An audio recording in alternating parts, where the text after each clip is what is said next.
lakle Inspector Tayai Ahan mamaktada Inspector Tayai tabiri basimu James Saigul jamna taramlok sobolo na ko nona kurumjari Inspector Tayai khwaidigi sangba solo drama loinena crime di yumpham oiba nungsi nungol imung manu thogdok wathok thogalon laishu punamak yauraba paring aman ngasigi tangkakta lising amaga chamgaga taramari shuba tangkak loinena chathazariliba tangkak asigina anobada langon ama ani shuba sharu chathazariliba tangkak asengam bagi mathang chathazarakpa tangkak adun rebikagi machanupa ma phangzikri imung manung animak harawbana mato longkre amaromda jailer Dilip Kumar mahak asing masing khanglakpadagi mahak amakhana mafam aduda thabak hanjanbagi order thokre IGP na machanupa Ramendra layeng nananabagi dama payroll da thoknanabagi order bagat singdagi lawkhiram masina tabate atei thodok kyamarom taminase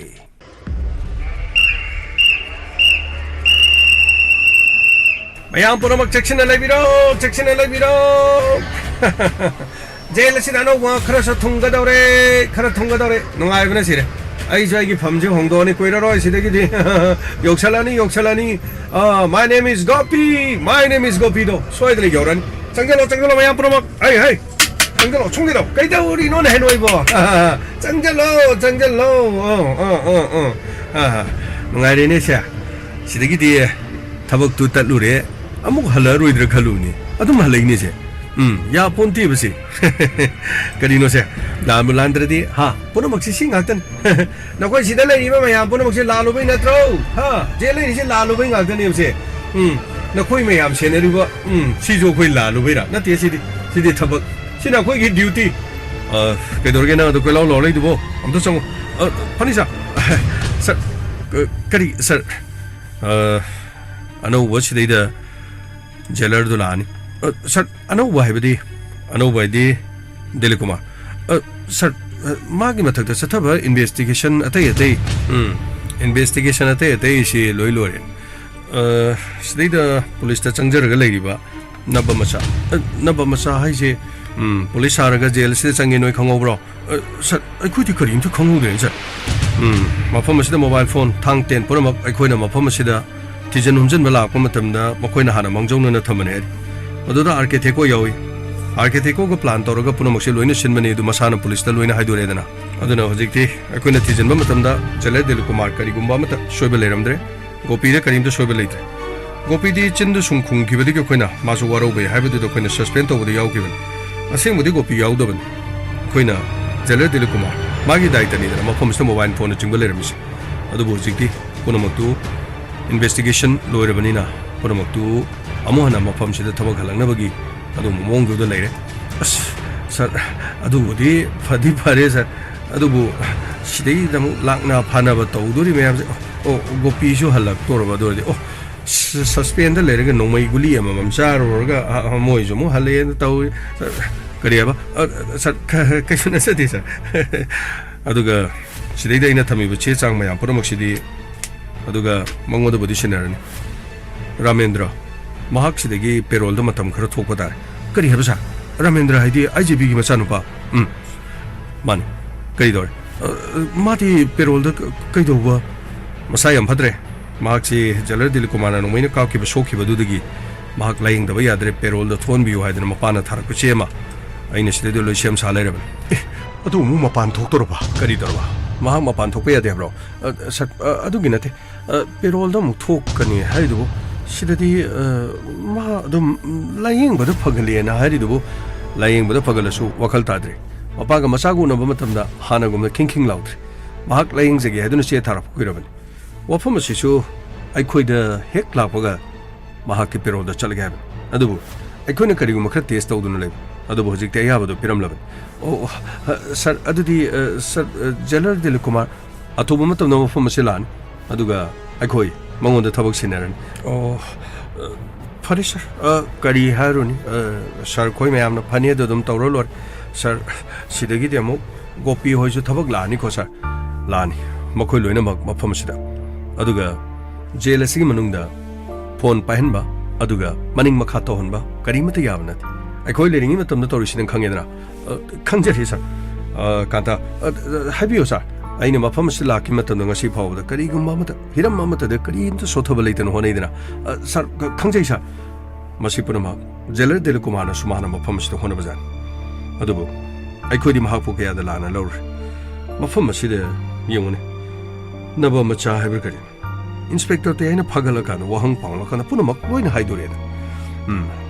gel ꯑꯗꯨꯗ ꯑꯩꯈꯣꯏꯅ ꯇꯧꯅꯤꯡꯕꯇ ꯇꯧꯏ ꯍꯥꯏꯗꯅ ꯃꯈꯣꯏꯅ ꯋꯥꯔꯤꯗꯨ ꯂꯣꯏꯅ ꯍꯥꯏꯗꯣꯔꯛꯄ ꯃꯇꯝꯗ ꯌꯦꯡꯉꯨ IGPꯁꯨ ꯆꯦꯛꯁꯤꯟꯒꯗꯕꯅꯤ ꯁꯤꯗ ꯂꯩꯔꯤꯕ ꯗꯦꯕꯤꯠꯁꯨ ꯆꯦꯛꯁꯤꯟꯒꯗꯕꯅꯤ ꯁꯥꯔ ꯃꯗꯨꯅꯅꯤ ꯑꯩꯈꯣꯏ ꯁꯥꯔ ꯖꯦꯂꯔ ꯗꯤꯂꯤꯞꯀꯨꯃꯥꯔꯅ ꯃꯈꯣꯏꯕꯨ ꯇꯣꯉꯥꯟ ꯇꯣꯉꯥꯟꯅ ꯈꯥꯏꯗꯣꯛꯂꯒ ꯆꯥꯛ ꯆꯥꯔꯤꯉꯩꯗ ꯃꯇꯧ ꯀꯔꯝꯅ ꯍꯨꯋꯥ ꯍꯥꯞꯈꯤꯕ ꯑꯗꯨꯒ ꯑꯃꯔꯕꯨ ꯍꯥꯠꯅꯅꯕꯒꯤ ꯍꯣꯠꯅꯈꯤ ꯍꯥꯏꯕ ꯋꯥꯐꯝꯁꯤ ꯑꯩꯈꯣꯏ ꯊꯥꯖꯔꯨꯗꯕꯅꯤ ꯑꯗꯨꯕꯨ ꯃꯐꯝ ꯑꯁꯤꯗꯁꯨ ꯁꯥꯔ ꯍꯟꯗꯛꯀꯤꯁꯨ ꯁꯥꯔ ꯂꯩꯔ ꯃꯇꯨꯡꯗ ꯁꯥꯔ ꯅꯍꯥꯟ ꯅꯣꯡꯃ ꯈꯟꯅ ꯆꯩꯅꯕ ꯇꯧꯔꯒ ꯇꯥꯞ ꯄꯥꯏꯔ ꯊꯥꯡꯒꯠꯂꯤꯗꯨꯅꯤ ꯁꯥꯔ ꯃꯥꯒꯤꯁꯨ ꯕꯦꯜꯗ ꯊꯣꯛꯄꯒꯤ ꯃꯇꯥꯡ ꯑꯃ ꯆꯍꯤ 5ꯃꯨꯛ ꯐꯥꯖꯜꯂꯛꯂꯕꯅꯤ나 ꯁꯥꯔ 마소 톡자버디 마기 프로세스투나 젤레들 코마나 마나 puno honorable adubu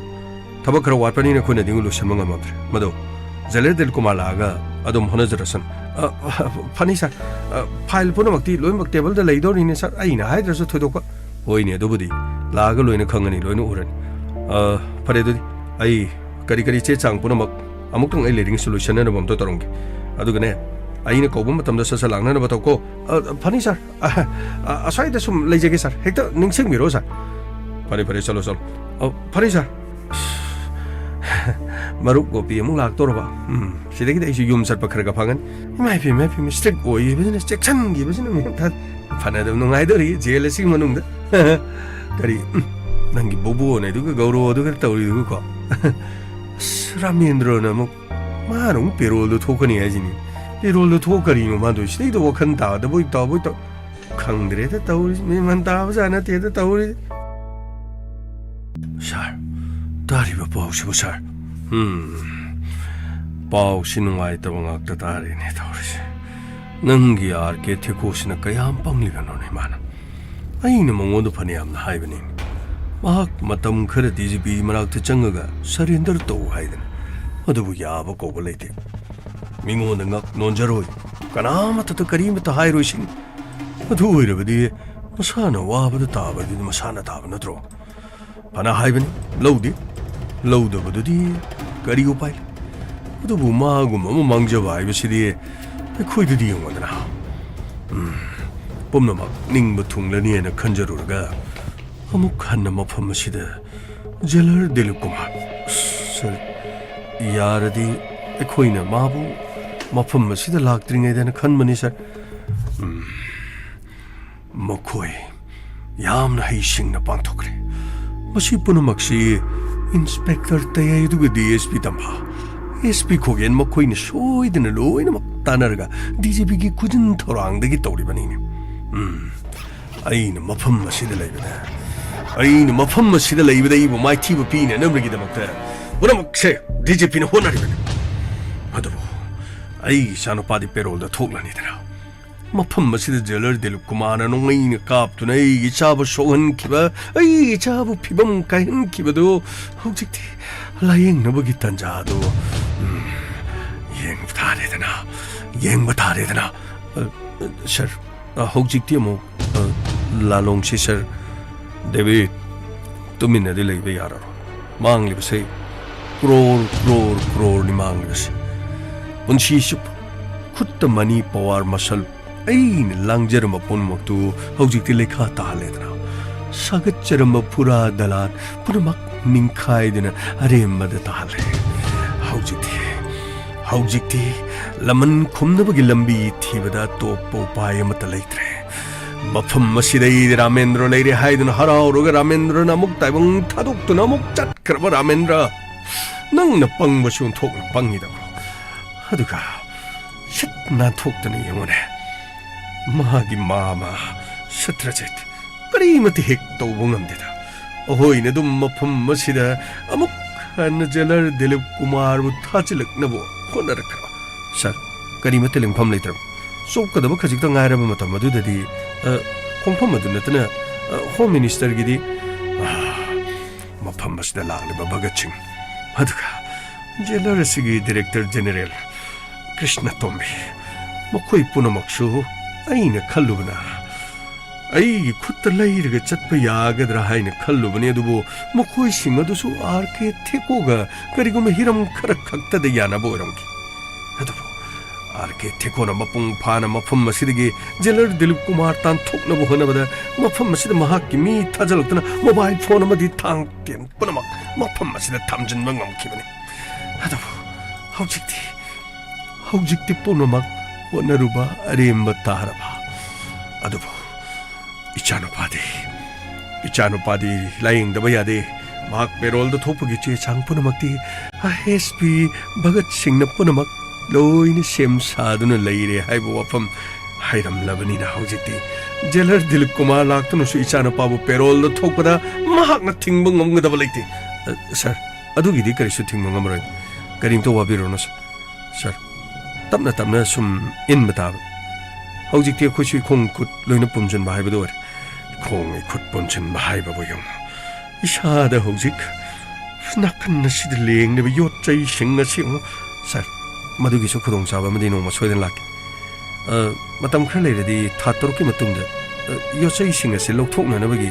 ꯍꯣꯁꯄꯤꯇꯥꯜꯗ ꯆꯠꯀꯦ ꯍꯥꯏꯗꯨꯅ ꯃꯇꯝ ꯑꯗꯨꯗꯗꯤ ꯍꯣꯁꯄꯤꯇꯥꯜꯗ ꯌꯣꯠꯁꯤꯡ ꯑꯁꯤ ꯂꯧꯊꯣꯛꯅꯅꯕꯒꯤ ꯁꯣꯏꯗꯅ ꯄꯦꯔꯣꯜꯗ ꯊꯣꯛꯅꯅꯕꯒꯤ ꯍꯣꯠꯅꯕ ꯇꯥꯕꯅꯤ ꯂꯩꯍꯧꯔꯤꯕꯁꯤꯡ ꯑꯗꯨ ꯈꯣꯝꯖꯤꯟ ꯇꯥꯁꯤꯟꯗꯕ ꯌꯥꯔꯣꯏ ꯃꯥꯡꯂꯤꯕꯁꯤ ꯂꯨꯄꯥ ꯀ꯭ꯔꯣꯔ ꯀꯌꯥꯅꯣ ꯌꯦꯡꯉꯨ ꯑꯩꯈꯣꯏ ꯇꯨꯃꯤꯟꯅ ꯈꯛ ꯂꯩꯕ ꯌꯥꯕ ꯅꯠꯇꯦꯅꯦ ꯍꯦꯛ ꯑꯩꯈꯣꯏꯅ ꯉꯝꯂꯤꯕ ꯃꯈꯩ ꯍꯣꯠꯅꯒꯗꯕꯅꯤ ꯃꯤꯑꯣꯏꯕ ꯍꯥꯏꯕꯁꯤꯒꯤ ꯇꯥꯟꯖꯥ ꯇꯥꯟꯐꯝ ꯑꯃꯃꯝ ꯂꯣꯏꯅ ꯂꯩꯒꯅꯤ ꯃꯇꯝ ꯄꯨꯝꯅꯃꯛꯇ ꯃꯥꯏ ꯄꯥꯛꯇꯨꯅ ꯂꯩꯕ ꯌꯥꯕ ꯅꯠꯇꯦꯅꯦ ꯈꯨꯆꯤꯟ ꯈꯨꯅꯥꯟꯊꯣꯛ ꯑꯍꯨ ꯑꯔꯥꯛ ꯍꯥꯏꯕꯗꯨꯗꯤ ꯁꯣꯏꯗꯅ ꯂꯥꯛꯀꯗꯧꯔꯤꯕꯅꯤ ꯄꯨꯟꯁꯤꯗ ꯁꯤꯗꯒꯤ ꯍꯦꯟꯅ ꯃꯥꯏꯊꯤꯕꯕꯨ ꯀꯔꯤ ꯂꯩꯔꯤꯕꯒꯦ ꯀꯌꯥꯝ ꯀꯨꯏꯅ ꯁꯨꯛ ꯋꯥꯅ ꯃꯥꯏꯊꯤꯗꯨꯅ ꯈꯥꯡꯗꯨꯅ ꯂꯩꯈꯤꯒꯅꯤ ꯇꯥꯟꯖꯥ ꯍꯦꯛ ꯐꯪꯕꯒ ꯂꯦꯝꯅ ꯃꯥꯡꯍꯟꯕ ꯌꯥꯕ ꯅꯠꯇꯦ ꯁꯔ ꯃꯥꯡꯕꯒ ꯋꯥꯗꯤ ꯂꯣꯏꯔꯦ ꯏꯁꯥꯁꯨ ꯃꯤ ꯑꯣꯏꯅꯕ ꯁꯦꯝꯍꯧꯗꯦ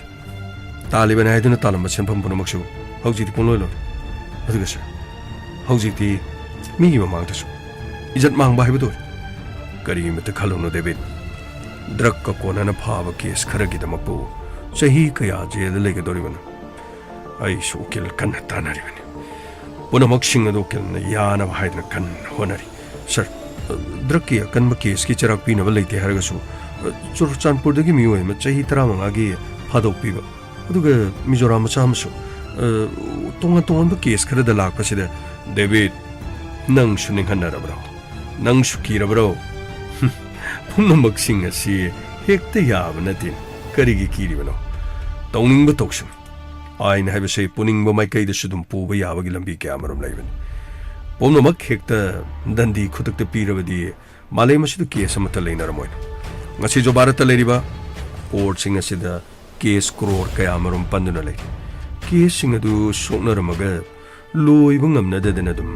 ꯉꯁꯤ ꯐꯥꯎꯕꯗ ꯃꯄꯨꯟꯁꯤ ꯂꯣꯏꯈꯤꯕ ꯀꯌꯥꯃꯔꯣꯝ ꯌꯥꯎꯔꯕꯅꯤ ꯑꯩꯈꯣꯏꯒꯤ ꯏꯊꯛꯇ ꯂꯩꯔꯤꯕꯁꯤꯗꯤ ꯗ꯭ꯔꯒꯀꯤ ꯀꯦꯁ ꯈꯔꯒꯤ ꯋꯥ ꯅꯠꯇ꯭ꯔꯣ ꯑꯥꯔꯝꯁ ꯑꯦꯛꯀꯤ ꯃꯇꯨꯡ ꯏꯟꯅ ꯑꯩꯈꯣꯏꯗ ꯂꯩꯕ ꯃꯆꯥ ꯃꯆꯥ ꯈꯔꯒ ꯑꯃꯔꯣꯝꯗ ꯔꯥꯃꯦꯟꯗ꯭ꯔꯒꯤ ꯃꯊꯛꯇ ꯄꯥꯜꯂꯤꯕ ꯀꯦꯁꯁꯤꯡ ꯑꯁꯤ ꯑꯗꯨꯕꯨ ꯄꯨꯝꯅꯃꯛꯁꯦ ꯑꯩꯅ ꯑꯃꯨꯛꯇꯪ ꯚꯣꯠ ꯃꯌꯥꯗꯒ ꯊꯣꯛꯈ꯭ꯔꯕꯗꯤ ꯄꯨꯝꯅꯃꯛꯁꯤꯡ ꯑꯗꯨ ꯂꯩꯖꯔꯤꯕ ꯂꯟ ꯊꯨꯝ ꯀꯥꯏꯊꯣꯛꯇꯨꯅ ꯂꯧ ꯏꯪꯈꯣꯜ ꯌꯣꯟꯊꯣꯛꯇꯨꯅ ꯑꯩꯒꯤꯁꯨ ꯑꯩꯒꯤ ꯃꯤ ꯁꯦꯝꯒꯠꯇꯕ ꯌꯥꯗꯕꯅꯤ ꯍꯧꯖꯤꯛꯁꯨ ꯃꯉꯥꯏ ꯇꯨꯃꯤꯟꯅ ꯑꯩꯈꯣꯏ ꯈꯛ ꯇꯣꯛꯄ ꯌꯥꯗꯦ ꯃꯄꯥꯟꯗ ꯃꯔꯤ ꯃꯇꯥ ꯁꯥꯒꯩ ꯅꯥꯇꯩ ꯀꯅꯥ ꯂꯩ ꯃꯇꯝ ꯑꯗꯨꯗ ꯑꯩꯈꯣꯏꯒ ꯂꯣꯏꯅꯔꯝꯕ ꯑꯩꯈꯣꯏꯒ ꯄꯨꯜꯂꯝꯕ ꯃꯤ ꯀꯅꯥ ꯀꯅꯥ ꯂꯩ ꯃꯈꯣꯏꯗ ꯃꯃꯤꯠ ꯊꯍꯟꯒꯗꯕꯅꯤ ꯃꯈꯣꯏꯗ ꯑꯩꯈꯣꯏꯅ ꯁꯦꯜ ꯊꯥꯊꯒꯗꯕꯅꯤ ꯌꯨꯝꯗ ꯄꯥꯎ ꯄꯤꯒꯗꯕꯅꯤ ꯂꯧ ꯏꯪꯈꯣꯜ ꯑꯩꯈꯣꯏꯅ ꯂꯩꯔꯤꯕ ꯁꯝꯄꯇꯤ ꯈꯔ ꯀꯥꯏꯊꯣꯛꯇꯨꯅ ꯃꯈꯣꯏꯗ ꯁꯦꯜ ꯊꯥꯗꯒꯗꯕꯅꯤ ꯊꯥꯗꯔꯤꯕꯗꯨꯒꯤ ꯃꯇꯤꯛ ꯃꯗꯨꯒꯤ ꯃꯅꯤꯡ ꯑꯗꯨꯝ ꯍꯜꯂꯛꯀꯗꯕꯅꯤ ꯈꯨꯠ ꯁꯠꯇ꯭ꯔꯕꯗꯤ ꯃꯤꯅ ꯈꯨꯠ ꯇꯤꯡꯁꯜꯂꯂꯣꯏꯅꯦ ꯗꯦꯕꯤꯠ ꯑꯆꯨꯝꯕꯅꯤ ꯁꯔ ꯑꯗꯨꯅ ꯈꯨꯠ ꯇꯤꯡꯊꯣꯛꯄ ꯇꯥꯕꯅꯤ ꯈꯨꯠ ꯇꯤꯡꯊꯣꯛꯂꯒ ꯃꯤꯅ ꯇꯤꯡꯁꯤꯜꯂꯛꯀꯗꯕꯅꯤꯅꯦ ꯗꯦꯕꯤꯠ ꯁꯔ ꯀꯔꯤꯃꯇ ꯋꯥꯔꯣ ꯄꯨꯝꯅꯃꯛ ꯑꯩꯈꯣꯏꯒꯤꯁꯨ ꯃꯇꯝ ꯑꯃ ꯁꯣꯏꯗꯅ ꯂꯥꯛꯀꯅꯤ ꯃꯇꯝ ꯑꯗꯨꯅꯤ ꯑꯩꯈꯣꯏꯅ ꯉꯥꯏꯒꯗꯕꯁꯦ ꯑꯇꯩ ꯂꯥꯏꯔꯤ ꯖꯦꯂꯔ ꯗꯤꯂꯤꯞ ꯀꯨꯃꯥꯔꯅ ꯃꯐꯝ ꯑꯁꯤꯗ ꯂꯥꯛꯇ꯭ꯔꯤꯉꯩ ꯑꯣꯏꯔꯕꯁꯨ ꯏꯆꯥꯅꯨꯄꯥꯕꯨ ꯄꯦꯔꯣꯜꯗ ꯑꯗꯨꯒ ꯖꯦꯂꯔ ꯗꯤꯂꯤꯞ ꯀꯨꯃꯥꯔꯅ ꯂꯥꯛꯂꯒ ꯌꯦꯠꯂꯛꯇ꯭ꯔꯤꯉꯩꯗ ꯏꯆꯥꯕꯨ ꯄꯦꯔꯣꯜꯗ ꯊꯣꯛꯍꯟꯅꯕ ꯍꯣꯠꯅꯒꯗꯕꯅꯤ ꯐꯅꯤ ꯁꯥꯔ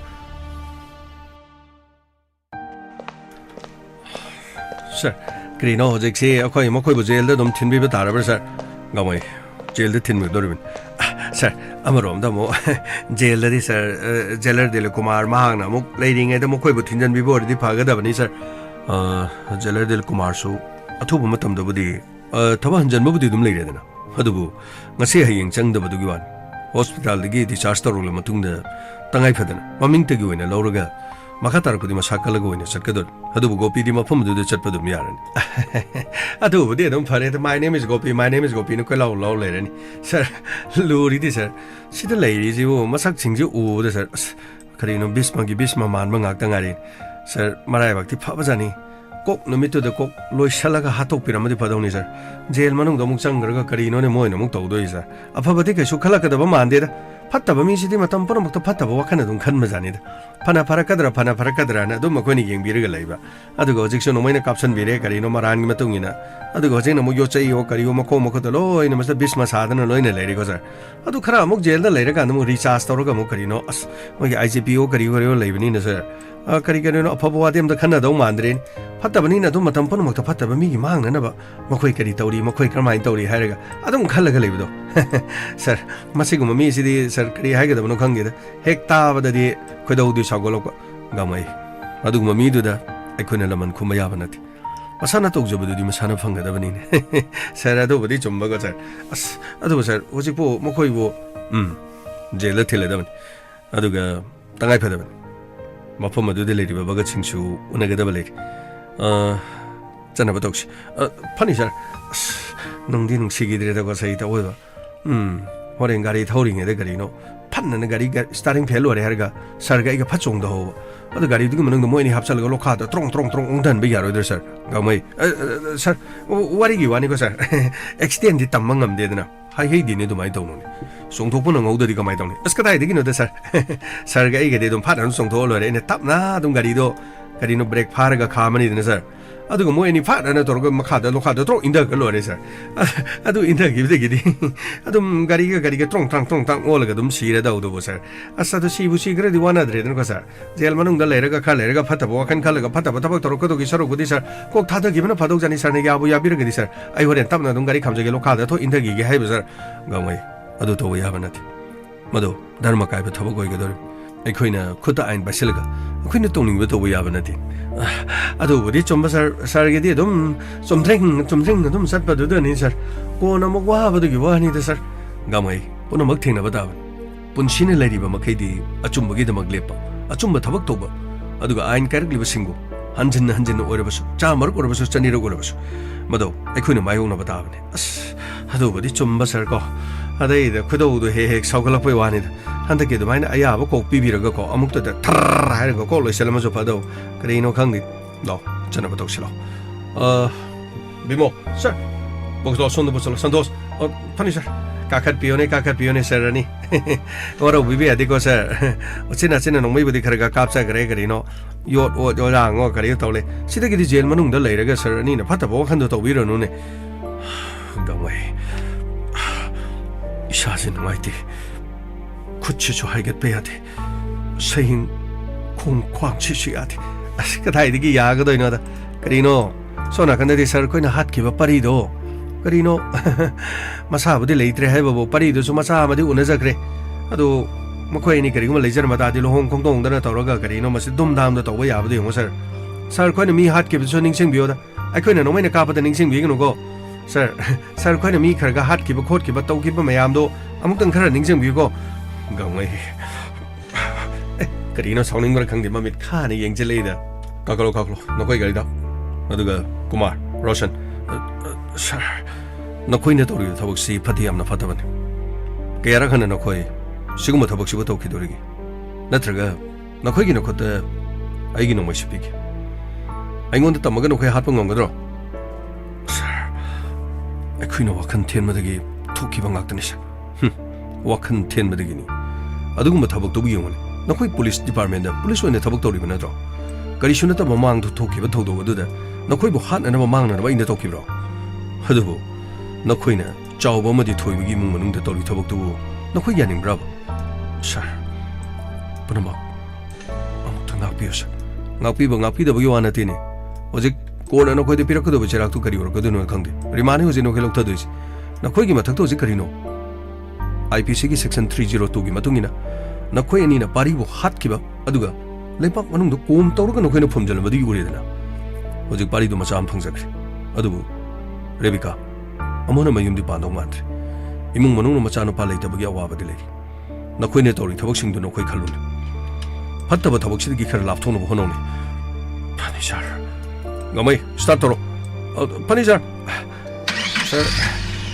थौजरगे सर तौरो तौरो चलो फर्नीचर लोखादा थौदब याबा ओरदि कोंग कोंगदबनि तौरिसे दु उपाय लेतेने को खामौदरा साइते खाम करिनो ngasai ada yengido da fajadrero sima hon nong khamona hajiba talida mogi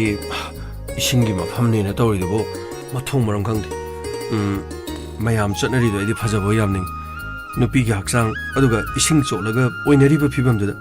khara amadi aduguma du yengdogi video namdogi adunabu aidi sarkum se no ne ma phajabadu mina tawde di phajabo wani aisu pamadi na tedana ado सिनतब Shendra रोमदा Loktak लोमदा चलुसिरा अस थियंग्रेदा होजिकि पुंजा योग्रे अदोमदा चलदि लमीजि यारोय हलकपुदा थियंगन कैदोरे आइनो थियंगागना थियंबगी थबक तौ तारे हे ngai khoda होजिक इमुंग मनुंगदसु करिनो आई नंग बुसलाने न हाइके बसुलैथि canoe हाइजिबो हाइद्रदि आई पुसन यादब्रो अदुगी वाना तेबेम मतमदो खजितंग लेगिजे न तौबनिदना अरे सिदैदि नंगिसु एगिसु पोक्था लोइ तारेना हाय आलम लोइना हाइना लेदु फरे लमता the तारेना हायरगा फोगजु मुनंग ओरिदुनमु सिलेजे हरु कैनो ना हाइजिबो चेनमगे वाफम नतेरा नंगे नबुक चेन्दो अदु खंगनिंगदना तौबन ए कैनो हाइजिबो आई बुकचेनजि नमजिबो खंगद्रिरो हाइजिबो नते आइबु करिने न खालिनो खनबगुदि करिमत खंदे आइनसु नंगोंदा याबा लोइना पिरिदुदि आइगी वादि नंगना पामा दम चटखिबदा करिसु काइदे हाइदन अस यारिस नंगी वादो तोपो वामा दमुक लाकदोर कैनो सिगी वा चेक पनबगा नंगले लेथोके तोरिदु आई नंगोंदा कइसु आइयतपदि पिखिदबरा खल यारे वाफमदो नंग सि वाचे नतदि करिमता लेत्रबा सुमिता अदुगी वा नति असेंगबा खरदि खंगनिंगबसु लेबन कैनो हाइजो असेंगबा खंगनिंगे से करिन लेदना रेबिकागिदमक नांगना लेखिबदा आइसु यामना कले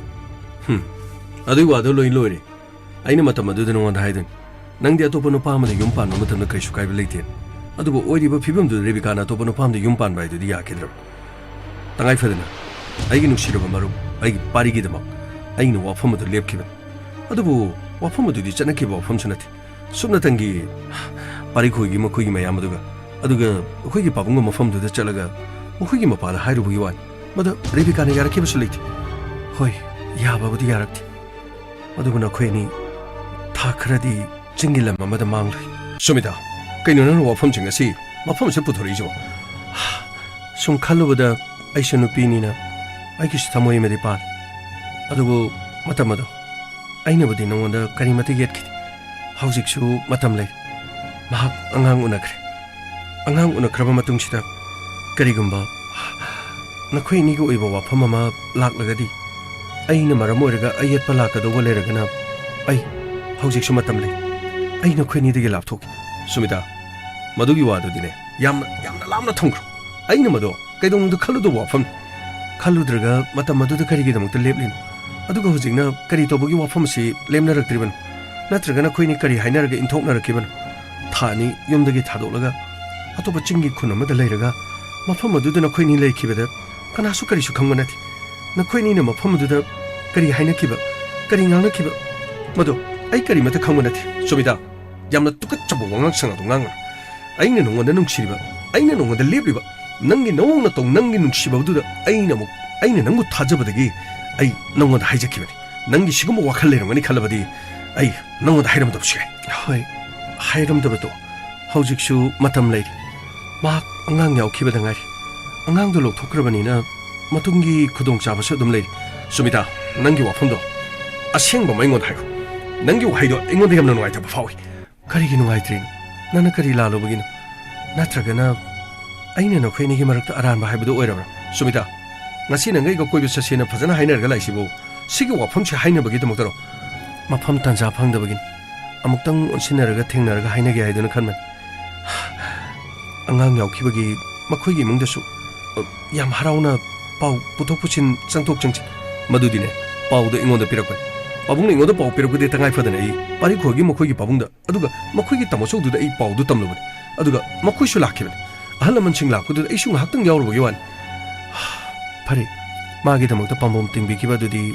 matang nan mafam nan ai su kari su khanda bangam aduba makhoi gi damok da mikuk khuding wa ba ai gi ne kari su khanda ba wafam adu da di ai su nungai ga da badi kari su leti oh nangi wasidi tachina ma nangai ga laptop no ba pam bagi wani madudi nangi apaman nangna laptop ke hare basu hausik su du matam lei na khoi ni gi lambi achumane nungu nung sinarabadi yaba yanarabadi adum lepi ai di atopa sagai madam yum pala su yai daini ai di kari su khanda banat somida hauju ji ai gari bika ka kari guma marup natana atopa mari mata leiti nang kari gino ji popula na lorish nati aina makhoi da aina kari hen batau khragi kana gi kono ribika gi natro mani payo kari to haino payo hello hello kari hage kena to bani aise angang sa sung kaptana leiraba ada akoi pabung oi da hairabudi yabani ada asongi pabung do adu da muta haibiyo ba kari no haige doriba angangi lectogen do pabung da hairaga amuta haibiyo aina phone to bodo kitang pharak ta dana to bani ba hoi hoi ai hairage warawa yade ko sum pabung na suyam kana hairak bodo da aisho yare yare ai adum haikragi adudi ai thamage go adudi kaidore haino kaino angangi mabuk thangna na bagi angangi mabuk thakpesu nangod oina lebiyo na hareiro engonda nati asongi pabung khoida amta haibiyo na moi phone da pau kaim da phone da bro moina dum hairasu yabadabu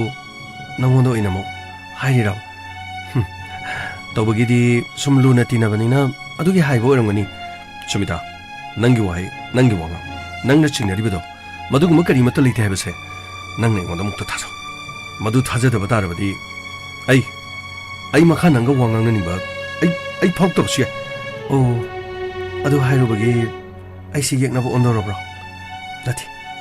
aina lalasibo karino ba mukta hayin aina lalasi karino adudi aina lalasi kaino ha aina lalasi karino aigi stopam thopane karino topam thokpa tawkrena punamak magi punsi kankre nangalu natina nangi pari nangi namana magi da mole pik haujiti magi aigi hengwai phoba chai ina dana sum lege do bagi sarune karimata khong thangjandringe da asengba mangang no buna khwaidi gena phadong mal sumita madu nangi apamati nangi apamadu aingoda soidina phongtoro aduga aidi haribashin aidi chamchamna marup amagi mateng pang hoi matamadu da aina mangonda tasina maki angang adugi punchi kanana bagi dama khongthang ado ai thang da yada angang adu manghan khragani haibadu dagi mahan angang manghaning dabuduga madugi khallakana tangai muk fadana ai pari khoigi tajo khoiga pop phongnar ga thabadu thokibani matamadu da aibu mirai bangangani aibu laptop bangangani haidana inthokpiribido maduni aina ngakliba aduga ngasisu matamadu da inthokpikiba matamadu da aibu mirai bikibido matung tarakpuda su aibu mirai oi haninga lit ipai puna hainaba su leiban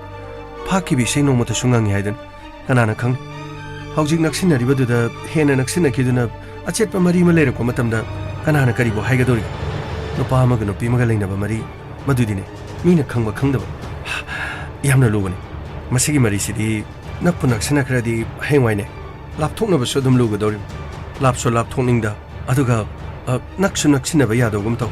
aigi somokhan magi somokhan marak aduda ha oigedabagi sarukpudi tangadu thangdringeda khanawbane na pharoidrane sumita nang wat yamna kanmale ai nangi wafam sitabada hu chelaba nangi wahiduna ai thamoida nangbu nuksibagidam aina piriba mafam se masi kaitharakani nang wakhan muna khalo hongdok hongjin ngahak leita aigi famdadi toina thoklaba thodong matungna tholoi haningai se leiti karimta khanbirun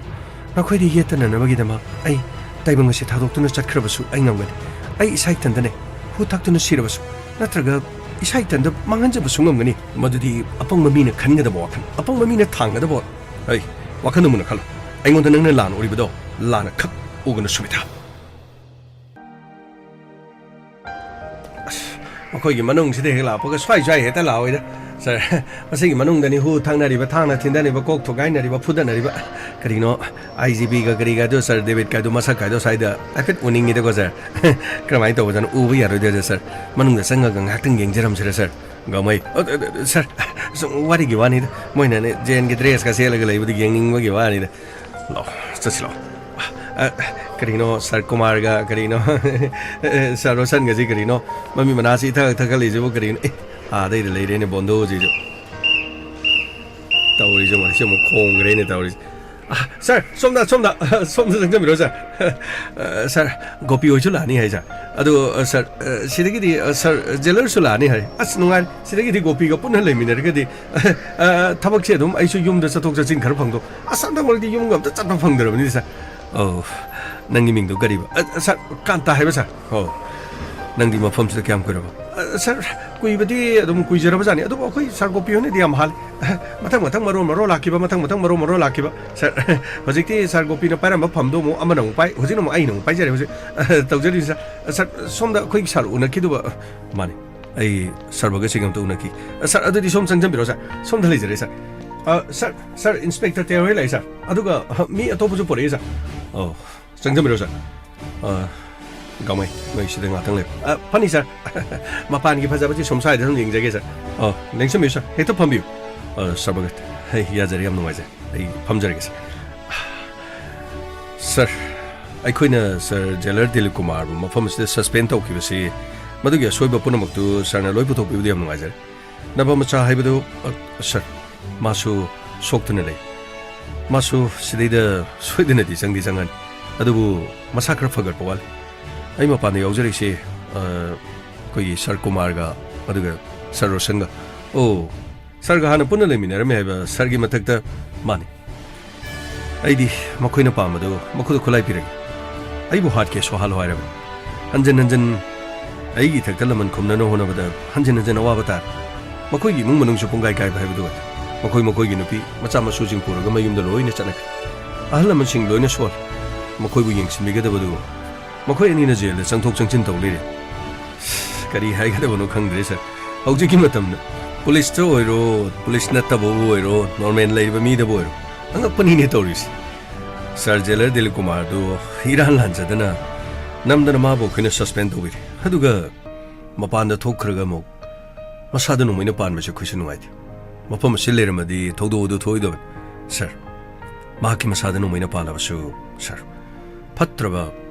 masagi de khanba aduga mani power mari mata imung manung da home minister oi haidana madu bu khulai oina season raga yamne kai ni ngai ni sir handa ki shuma si mafam si da aikhoina yaba piraga changhal luraban kari haba sir handa ki shuma khoi changu re haba kari le rage sir atudi mafam ati da IGP ga unakiba aduga sir David ga unakiba makhoi ani specially unajage hadina ma ga unakiba dile inspector kari le rage sir makhoi unabadadi soidana to pala long ma torongani kari no inspector habiri bo famsi sir toliba todok singna sida IGP gi khut yamna chawna yaw aduga architect gi mahaki post si so IGP na hapkiba adusu makhoi gi mamo satrajina mathang minister oira matung gi mahaki post si so tamna kakhalaki makhoi gi mamo gi chahi tarit ki khongthang aduga mahangna chahi tarit sida osi oina thabak purakiba oh adugumba ma leigore madudi aidi kari mata khanghodre adudi sir yamna sectioning wai jail asigi manung da leriba IGP aduga makhoi ge paw phong ki matam da makhoi kari tor kadagi haiba wafam sin oh adudi hojiti macha no Paramendra su wakal ka hena ta da baduna layeng na nabagi matam khara piu hairak padagi payroll da thokpugi ya basu court ki che tharakadu madu aina accept torori makhoi ngasi no mani ni sida soidana payroll da kari haiba sir Ramendra amu mapana tholakadoriba mani mapana tholaga mahak layeng na nabagi da sir layeng na nabagi da mani ꯍꯧꯖꯤꯛ ꯃꯄꯥꯒ ꯋꯥꯔꯤ ꯁꯥꯟꯅꯕ ꯑꯗꯨꯒ ꯃꯐꯝꯁꯤꯗ ꯊꯦꯡꯅꯕ ꯃꯇꯝꯗꯁꯨ ꯋꯥꯈꯜ ꯑꯃ ꯏꯇꯧ ꯇꯧꯕꯗꯨꯗ ꯃꯍꯥꯛ ꯇ꯭ꯔꯤꯠꯃꯦꯟ ꯇꯧꯕꯒꯤꯗꯃꯛꯇꯅꯤ ꯍꯥꯏꯗꯨꯅ ꯀꯣꯔꯠꯇ ꯆꯦ ꯊꯥꯔꯛꯄꯗꯒꯤ ꯇꯉꯥꯏ ꯐꯗꯅ ꯄꯦꯔꯣꯜꯗꯨ ꯑꯩꯅ ꯑꯦꯛꯁꯦꯞ ꯇꯧꯔꯨꯔꯦ ꯁꯥꯔ ꯃꯍꯥꯛ ꯀꯔꯤꯁꯨ ꯇꯧꯕ ꯑꯣꯏꯔꯝꯃꯣꯏ ꯁꯥꯔ ꯃꯐꯝ ꯑꯁꯤꯗ ꯇꯧꯁꯤꯟꯅꯕ ꯁꯣꯏꯗꯅ ꯑꯣꯏꯔꯝꯒꯅꯤ ꯁꯥꯔ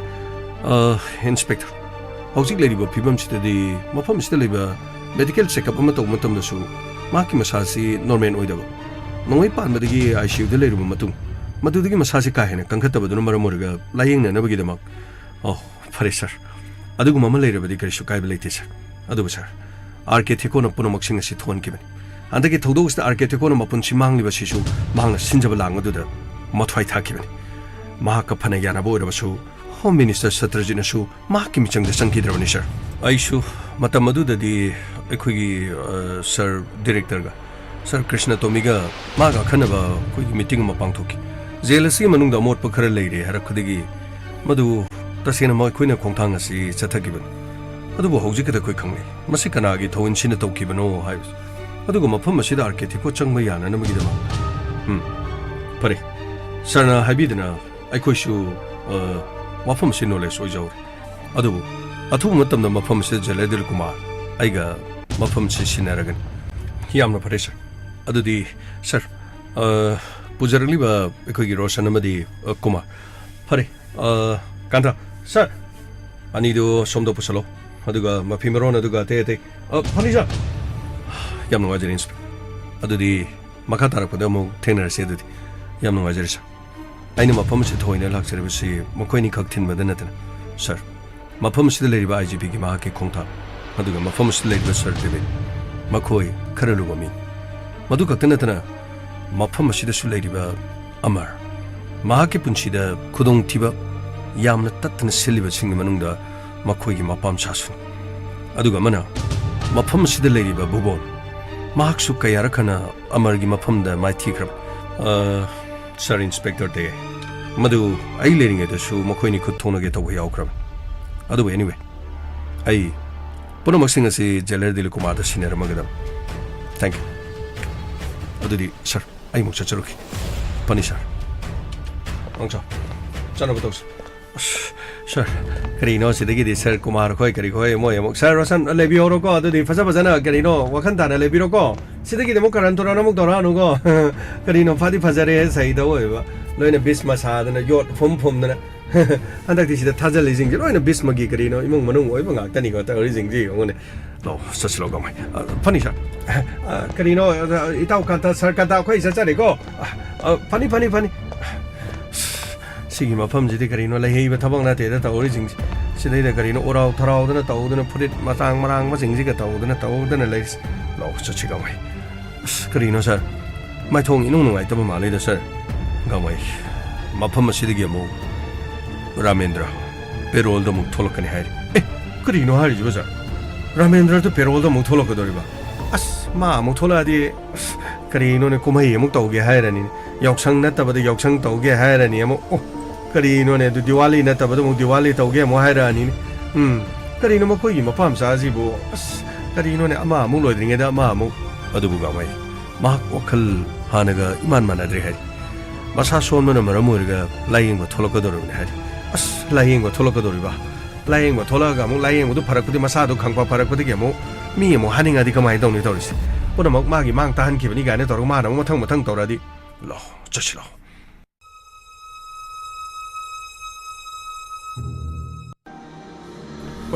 ꯀꯅꯥꯅꯣ ꯂꯥꯛꯂꯤꯕꯁꯦ ꯍꯩ ꯂꯣꯀꯦ ꯀꯔꯤ ꯂꯩꯔꯦ ꯑꯃꯨꯛ ꯅꯨꯃꯤꯗꯥꯡ ꯋꯥꯏꯔꯝꯁꯤ ꯑꯃꯨꯛ ꯌꯧꯁꯜꯂꯛꯏꯁꯤꯅ ꯀꯔꯤ ꯄꯥꯎ ꯂꯩꯔꯦ ꯀꯔꯤꯅꯣ ꯅꯈꯨꯠꯇꯁꯨ ꯆꯤꯔꯪ ꯑꯃꯁꯨ ꯄꯥꯏꯔꯤ ꯀꯔꯤꯅꯣ ꯇꯧꯔꯤꯗꯨꯕꯨ ꯄꯥꯕꯨꯡ ꯑꯁꯣꯝꯒꯤ ꯄꯥꯕꯨꯡꯅ ꯄꯤꯔꯛꯄꯅꯤ ꯁꯤ ꯄꯤꯔꯝꯃꯣꯗꯅ ꯑꯃꯨꯛ ꯀꯔꯤꯅꯣ ꯑꯁꯣꯝꯒꯤ ꯀꯥꯡꯕꯨꯁꯤꯁꯨ ꯅꯨꯡꯁꯤꯕ ꯍꯥꯏꯕꯗꯨꯗꯤ ꯅꯨꯡꯁꯤꯕꯅꯤꯅ ꯄꯤꯔꯛꯏꯕꯅꯤꯅꯦ ꯇꯧꯔꯤꯁꯦ ꯁꯥꯎꯔꯨ ꯌꯥꯕ ꯅꯠꯇꯦꯅꯦ ꯃꯣꯏ ꯄꯥꯕꯨꯡ ꯀꯔꯤꯅꯣ ꯑꯁꯣꯝꯗꯒꯤ ꯄꯪꯂꯧꯗ ꯂꯧꯔꯤꯁꯤꯕꯣ ꯅꯠꯇꯦ ꯀꯃꯥꯏꯅ ꯇꯧꯔꯤꯅꯣꯕ ꯄꯤꯔꯛꯏꯔ ꯂꯧꯔꯤꯔ ꯀꯔꯤꯅꯣ ꯇꯧꯔꯤꯁꯦ ꯏꯃꯥ ꯁꯨꯃꯥꯏꯅ ꯇꯧꯕꯅꯤ ꯄꯨꯝꯅꯃꯛꯁꯤ ꯃꯣꯏꯒꯤꯁꯨ ꯃꯁꯨꯅꯤꯅ ꯀꯔꯤꯅꯣ moigisu yok pathak pada moigi daiti yawi haigedra anungsi jabanina adugumbai orambasu ye natraga masu kobanina pijaningdana awara padu pangang da sumhang baduda pirakpanida aisu thaba masum chalu baduda nangse chen de hek chenare bungo nangna nei chanu pigi thawai kan biri bani do nangi laman si bungo karamna singani nangna hona bi basi hona kre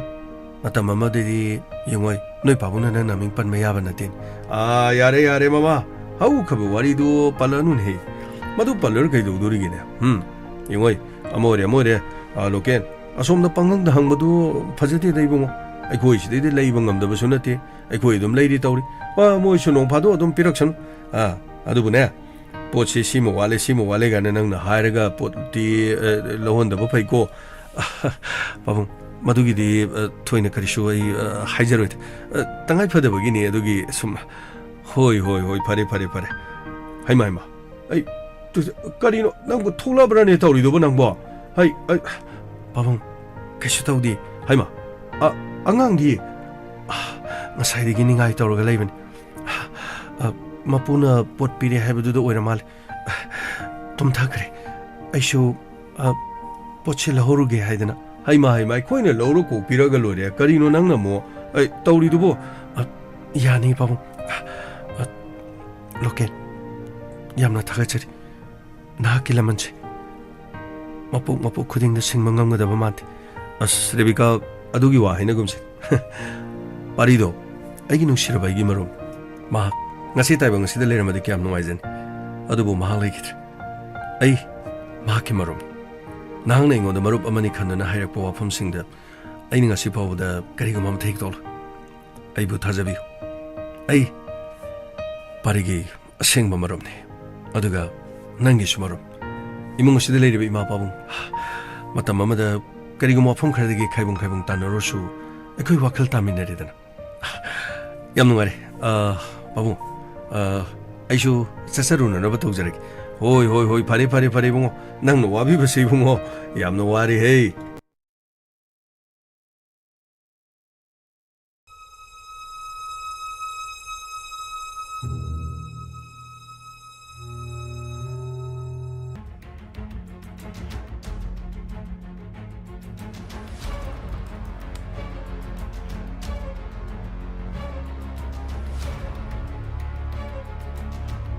babung masidi aigi wa abaginati aigi thogdang ne aigi togdaba yadra matam punamakne na chanupa babung koine pokpa ma leiri ne khanbiu ai soidana ai dum honajagani babung ai matam punamakta ai honajagani imungsi o pare babung adudi ima ai chasaruki rebika ai chaluki angang ngasai kaptero khodana dobudo madu yam nungai tiko aina mapuga mabenga dai bik tamu budane mokoi yam nungai hogdaban pare adudi ai chalugi babu ima o pare chale rebika ai chale kaya da nuksira banu yam ne tawrisi koine di kaya da lana lawru raba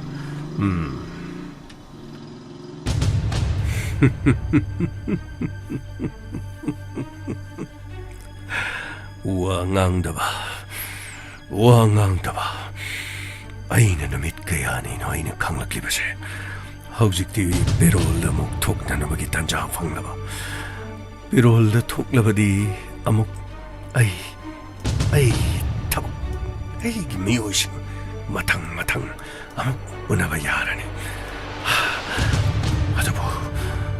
adabu dharmendri yaudana kashu kaide madugi shumatam soidana lakini haujikti ei pabung nei gi dama khonaba madugi mai punuma phanglagani ramendra perol da thoklagani punuma laman khumnana bagi dama ramendra wangangdana lerakhiba ramendra amuk thoklagani wari sigmaka haying amuk tavirasi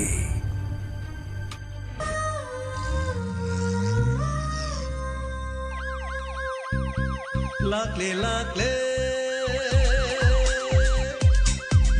Inspector Tayai Lakle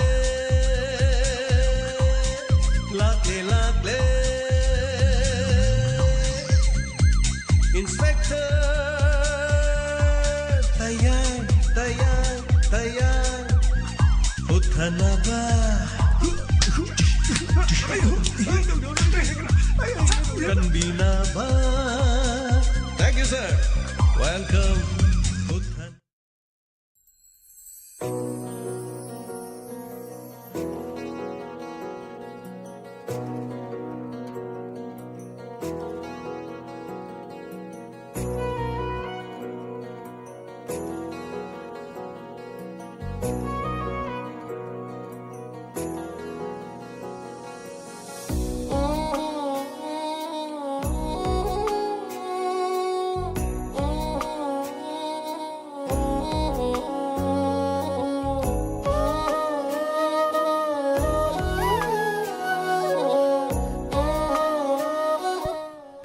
Hanana thagachari ngasigi Inspector Tayai lising amaga chongaga taramari shuba tangkak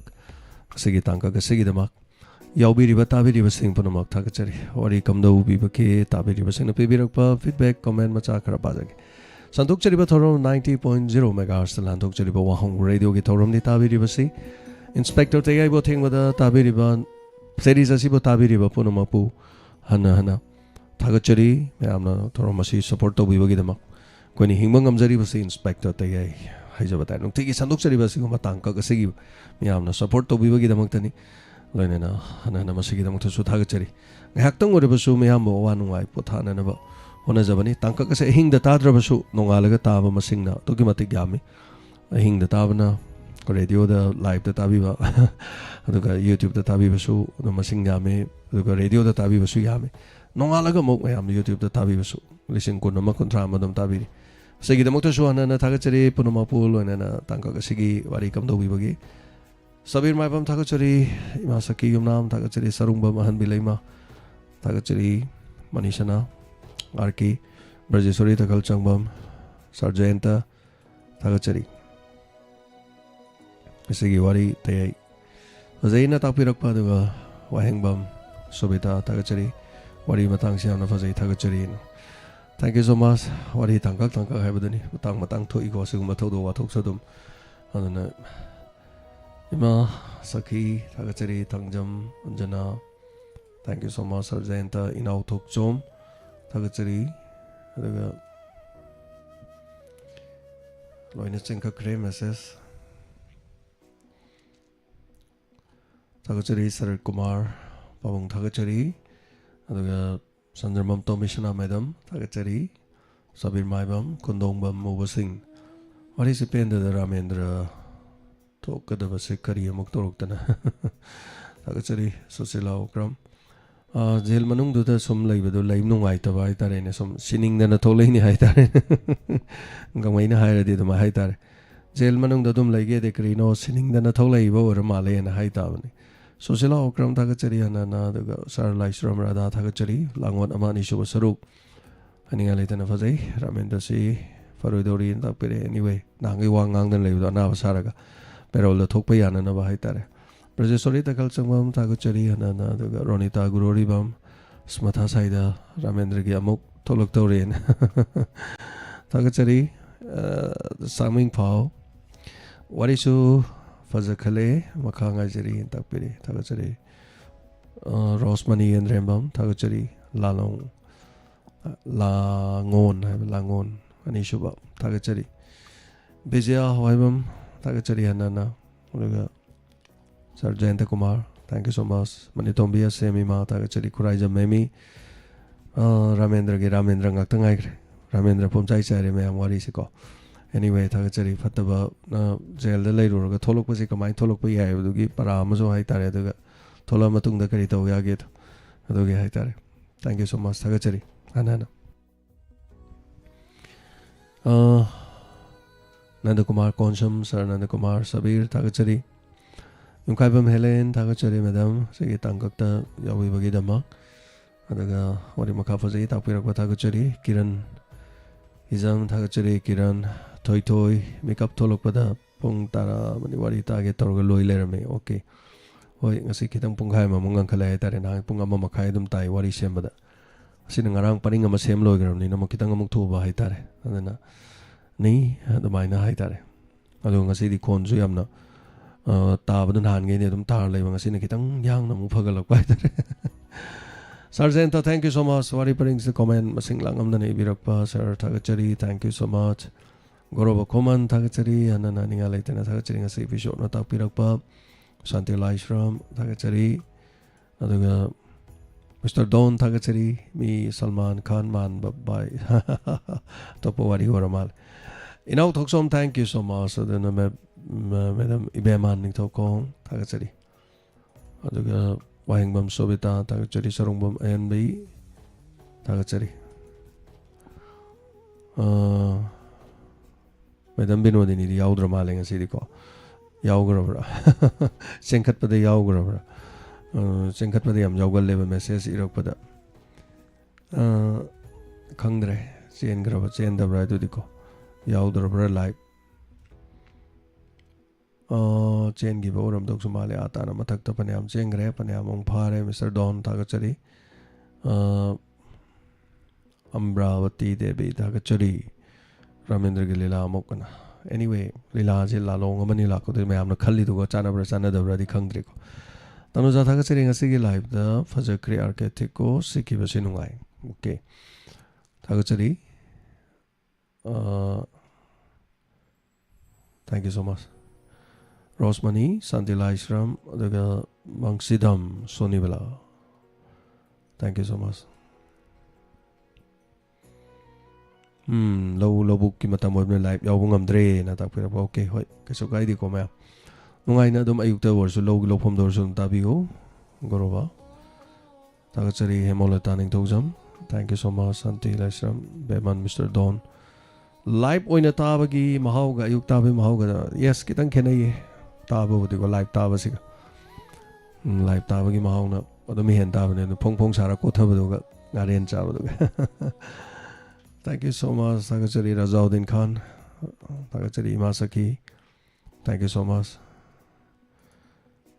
Hitler Hekam, Karinumino, was live Yavide. New TV the Mirasko Unavado, second episode, Amuka Unhaninge, Tapide. The comment section, the Mayano Piviramo, part 1 Unavirin Kaleduga session, Young Wari Makasa Tabiro, and Mayam comment Piviramo, Adore de Dum Unaradam. Thagachari, Toy Wari Tagi Toraga, Loy Lerame, okay. Thagachari and the commercial Zayanta, Sabir, Long Jump, Inaucha. Thagachari, thank you so much. Lamira Pum, Namira Pum, Lalita, Thagachari, and see Wari Fazay, Dalok Fazay, Natapiri, Thagachari, thank you so much.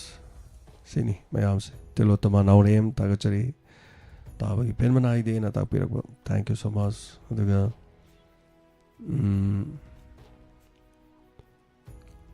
Amargati Sangita Ganari, Amarga Sangita Ganati, Amarga Pavanopita. Thank you so much, Thagachari.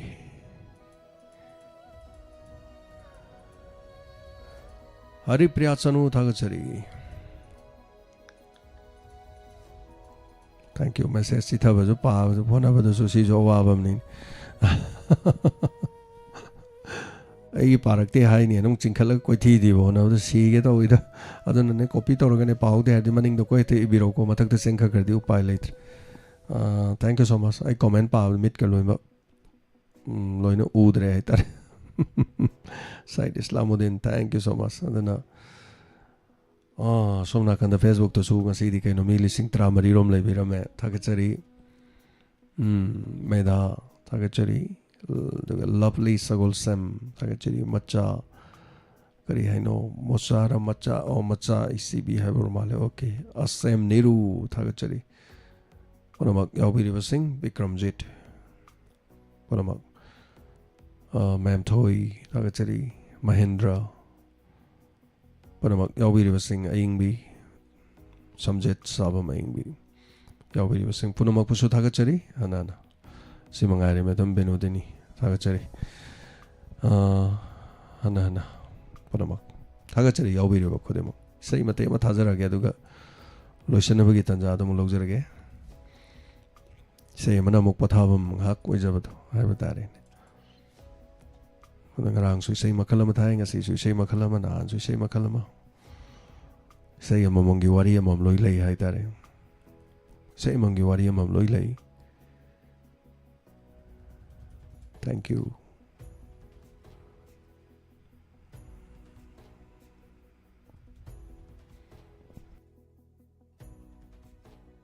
Chal nungsi bai say when tharage. Asai you know the suyaoge new TV the suyaoge we say.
Laira laikolgi jalwa Nungshida ko nungshi thoiravi nangse Aigi laira laikolgi jalwa Nungshida ko nungshi thoiravi nangse Nungshi zaida ko nangse Punamatagi nungshi zaida ko nangse punamatagi thawai ni ne nangse aigi thawai ni thawa aigi laira laikolgi jallo nungsi da ko nungsi thoiravi nangse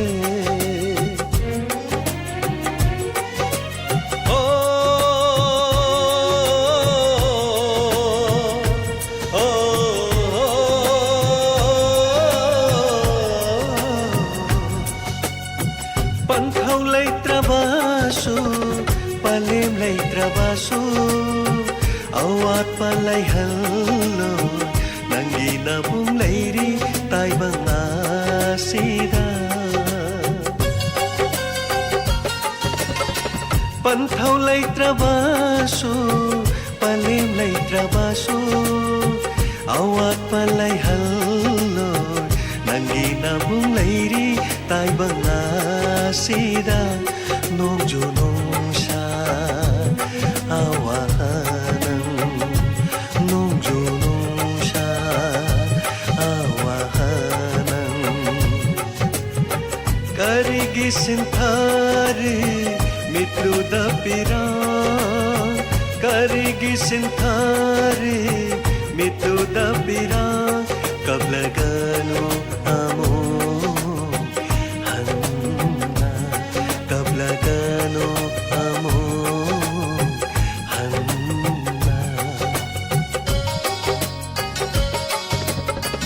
aigi laira laikolgi jallo nungshida ko nungshi thoiravi nangse aigi laira laikolgi jallo nungshida ko nungshi thoiravi nangse nungshi zaida ko nangse punamatagi nungshi zaida ko nangse punamatagi thawai ni ne nangse aigi thawai ni thawa aigi laira laikolgi jallo nungshida ko nungsi thoiravi nangse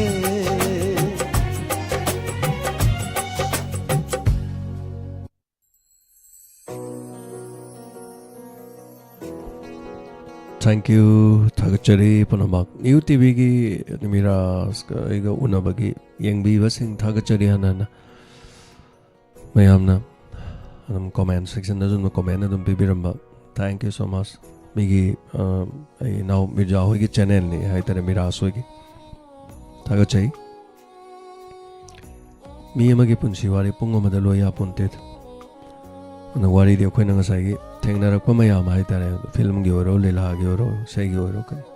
tangkak ni na mu radio do na na radio gi do na tangka ma sina mong tangka ma handa ka mong harun khonjen gi jo dum amuk hairak pani aduna mok tangka ka ma mo oi do ni all India radio gi ko amasung hairak pani tanja amada muk tok se na hairak kun aina matam hauji kitang chin magi hai tare laina gi bane adu su dum torok pe hai maramadi interview ta ta sum hairak pa mayam yaw gare koi phauja ba khocha ba kai do ba karim oi jade ai cham bam ni ne mayam se da yaw bi re mai bel chei chal le bi ri ba hai tare ko sigum mane adu mi cham jo karim oi jade phaw celebrity adu ada kem lai jade hai tare napal lai jade chautok pa lai jade tawda bu thabain khang chin jarak pa aduna phone kitang pai ba wat pa lai aduna phaniam chen ba lai ra soi ngon haining ba lai di phone da pai holder message adum thabiu message ti adum tum ma jadum halakane masa mathanda aduna ima saki logo gi matang do to kaisu laite logo adum lai kaim ta tokte logo adum lai ni aduga matam gini logo di adum Sony gi logo oli J News gi logo oli ko aduga logo yam hong da ba lay logo hong da su news channel ayam hong di aduga TV gi entertainment channel TV gi logo di am hong e adumai tok dan hai tare ma aduna sidi khoina kari gum khara hai tare kana gum khara na dum pau sum henjan na kai dor mi na sum tamjan ba khochan ba dum yaw dui ne ba adi as moi wahong ni hai raga collaborate we khole na hai do hai tare koi collaboration ni ko di chama ne hai raga dum soi toroga dum pi bane ba koi gi ko no mu loi pi gre ba pi ba ti kai su leite adana niom am se mane na niom de kai ba ya de do khoi ngang na chat pa wan kaim leite aduga cheno mo je hong bi ki ba dong sai YouTube ta yeng ba ga Facebook live ta yeng ba ga se no jara jaw din khana hai bi re Facebook te di yam pi paisa je Facebook si yam pikraba aduga sum yeng ba nungai ba aduga mayam na khang ba se sina Facebook to oigal le the Facebook ki babok hai gadra Facebook ki babok se babok hai gadra kai hai de no khoi yaw bi ri ba mayam punum hai tare tin bi ri ba lai group mayam Facebook to yaw sing se sina mo ko mai to ge da yam na recommend to we ba amada ketang yeng ge ba da amana yeng go ba da ai ga yeng min da ba mi do na recommend je tak to ge ba se share to ge ba da yam ya ba aduna views ti masing di yam ba singa sai gi Facebook na dum hen gal le inspector TAYai di hen de adu Facebook ta lei ba kangu se na inspector TAYai se ke yeng de aduga YouTube ta lei ba kangu se inspector TAYai yam yeng gal le aduga mo Facebook te yam yeng gal li ba kangu se sin yeng i po se ina muk son de YouTube to pusala kan YouTube kangu ne yeng mo ya de se dham amam ne hai te kai ha de no tam amam ne adubu Facebook ta lak ma yeng ba se Facebook ta mi la ma yeng ba kari ma video na mi la ma yeng ba do adu paisa yam de ba kontra ni phukak ta ne mi la ma da kasu leite lang mari yeng adi kontra du mari muk ta ne hai ta re yam kasu leite adu bu YouTube ta di la ma yeng adi YouTube ki la ma na la kan da di policing ani ohum na lak to ne ba ho de loi bo yeng ati na samai na le do khena ba je yeng bi ne ani se adu ni YouTube ne am hele adu na YouTube na ne khone hing se Facebook sin ne masak tak pa recommend daw se yam pai ba ko handaki aina angang ama thamche hek pa gi do mi lang ni pancho do re ba yeng ba kam yeng gram ni yeng bi ne lang ni panche ta sing na YouTube to oiram tar di yam lak tu ne ba do yam da ko yam lak do ni ani ni pan yam na lising taret me adi lak ne ba do de aina angang du mayum su khangi ko ai mayum da chalaga se nangi uniform de ke gan tu ai ni pibiru ya ko mo da mai ham khudong charam da di hai bawan ado angang du mayum dai khangi dukan am su phami ka su yam ka hena wa na khon lei ba bodi natte ba da ai na nu siri de angang du yam innocent oi ba do ado wa ni ta seng na har kan da ko na angang ori da ai na nu siri ba de tai natte da phau ku khun ba da phau jorong du khun ba chat pa du da ngasi di chalo nang phau jorong du khulu cho nang na phau jorong du khun da khoi mungoren chara he ne ima na tha dor ko natte masagi angang ori da khoi innocent oi mayam thabuk mayam to ina ꯃꯤ ꯄꯨꯈ꯭ꯔꯤꯗ ꯖꯣꯝ ꯍꯦꯛ ꯆꯣꯡꯗꯕ ꯃꯤꯒꯤ ꯍꯩ ꯔꯥ ꯀꯩꯗꯣ ꯍꯦꯛꯇ ꯄꯨꯈ꯭ꯔꯤ ꯃꯄꯥꯟꯗ ꯍꯧꯕꯗꯣ ꯇꯧꯗꯣ ꯍꯦꯛ ꯀꯥꯈꯠꯂꯒ ꯁꯥꯟꯅꯕ ꯑꯗꯒꯤꯗꯤ ꯁꯨꯝ ꯇꯧꯕꯗꯣ ꯑꯉꯥꯡ ꯑꯣꯏꯔꯤꯉꯩꯒꯤ ꯅꯨꯡꯁꯤꯕꯗꯣ ꯍꯥꯏꯇꯥꯔꯦ ꯑꯗ ꯑꯉꯥꯡꯗꯨꯅ ꯑꯩꯅ ꯅꯪꯒꯤ ꯊꯝꯆꯦꯠꯁꯦ ꯂꯣꯏ ꯂꯧꯔꯒꯦ ꯍꯥꯏꯔꯀꯥꯟꯗ ꯃꯥꯒꯤ ꯃꯃꯥꯏꯗꯨꯗ ꯌꯥꯝ ꯅꯨꯡꯁꯤꯕ ꯌꯥꯝ ꯆꯝꯕ ꯃꯁꯥꯒꯤ ꯃꯃꯥꯏꯗꯨ ꯀꯔꯤ ꯍꯥꯏꯅꯤ ꯑꯩꯈꯣꯏꯒꯤ ꯑꯣꯏꯖꯕ ꯊꯤꯗꯕ ꯌꯥꯝ ꯏꯅꯣꯁꯦꯟ ꯑꯣꯏꯕ ꯑꯃꯈꯛ ꯀꯩ ꯍꯥꯏꯗꯣꯏꯅꯣ ꯈꯪꯗꯦꯕꯀꯣ ꯅꯨꯡꯁꯤꯕ ꯑꯃ ꯌꯥꯎꯕꯅꯦꯕ ꯑꯗꯨꯗ ꯃꯌꯥꯝ ꯁꯨꯝ ꯄꯦꯟ ꯌꯦꯡꯈꯤꯕꯩ ꯋꯥꯅꯤꯗ ꯀꯩꯁꯨ ꯅꯠꯇꯦꯗ ꯃꯤ ꯀꯅꯥꯝꯅ ꯂꯨꯄꯥ 500 ꯄꯤꯕꯤꯔꯝꯃꯨ ꯌꯥꯗ꯭ꯔꯦ ꯃꯥꯏ 500ꯗꯨꯗꯤ ꯀꯣꯟꯅ ꯄꯤꯔꯁꯨ ꯌꯥꯏꯗ ꯄꯩꯁꯥꯒꯤ ꯅꯠꯇꯦ ꯅꯨꯡꯁꯤꯕꯗꯨꯅꯤ ꯄꯩꯁꯥꯗꯨꯗꯤ ꯀꯣꯟꯅ ꯄꯤꯕ ꯌꯥꯕ ꯉꯥꯛꯇꯅꯤ ꯈ꯭ꯋꯥꯏꯗꯒꯤ ꯃꯔꯨꯑꯣꯏꯕꯁꯤ ꯅꯨꯡꯁꯤꯕꯅꯦꯕ ꯉꯁꯤ ꯃꯌꯥꯝꯅꯁꯨ ꯇꯥꯏꯁꯦ ꯑꯩ ꯄꯩꯁꯥ ꯌꯥꯝ ꯐꯪꯒꯅꯤ ꯅꯠꯇ꯭ꯔꯒ ꯃꯌꯥꯝ ꯄꯩꯁా ꯐꯪꯅꯤ ꯄꯩꯁా ꯃꯥꯡꯅꯤ ꯍꯥꯏꯕꯩ ꯅꯠꯇꯦꯕ ꯃꯌꯥꯝꯅ ꯑꯩꯈꯣꯏꯕꯨ ꯁꯞꯄꯣꯔꯠ ꯇꯧꯕꯤꯕꯅꯤ ꯅꯨꯡꯁꯤꯕꯤꯕꯩꯅꯦꯕ ꯅꯠꯇ꯭ꯔꯅꯦ ꯑꯗꯩ ꯍꯦꯟꯕ ꯀꯔꯤꯕꯨ ꯂꯩꯒꯦ So for love Thank you so much Thakachari Sandokchariba Thorom 90.0 Wahong Radio ki thorom matsu loishinjabagi ayabda lojari Support taubiba Thakachari wari sigi twist mathang lakini ayamuk kari lakadagi habdu taminarsi tekta kaidana thengnaminarsi yaubireba khudima kanana Thakachari ming pabasu padabasu punamak pui kai khumnajari loinana Sandokchariba thorom asi ice comda duga SK TV dadi makhata na Diamond TV adumak chathajaki kani Wahong Radio ki di matang asi loishinjari punamak pu Thakachari hana Kurumjari Imalai Wang Yai Fari Sanalai Wang Yai Fari Kurumjari